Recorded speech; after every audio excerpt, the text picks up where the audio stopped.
يقول أحدهم: أحب الليل للقاء ربي وأكره النهار لملاقاة الناس. اشترى أبو عبد الله النباجي جارية سوداء للخدمة، فقال لها: قد اشتريتك.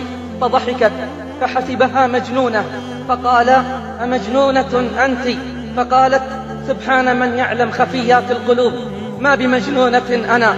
ثم قالت: هل تقرأ شيئا من القرآن؟ قال: نعم. فقالت: اقرأ علي.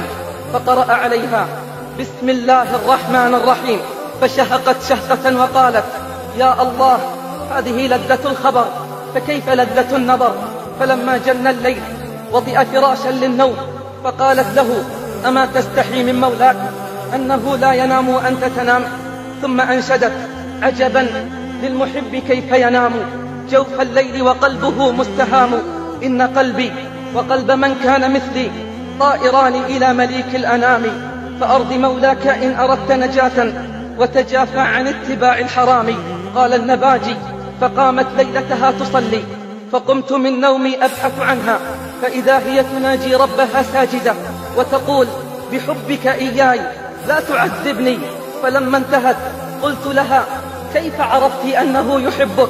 فلما انتهت قلت لها: كيف عرفت أنه يحبك؟ قالت: أما أقامني بين يديه وأنامك؟ ولولا سابق محبته لي لم أحبه. أما قال: يحبهم ويحبونه؟ يا ابن آدم، أهجر فراشك فإن الفراش غدا أمامك. يا حبيب القلوب أنت حبيبي، أنت أنيسي وأنت مني قريب.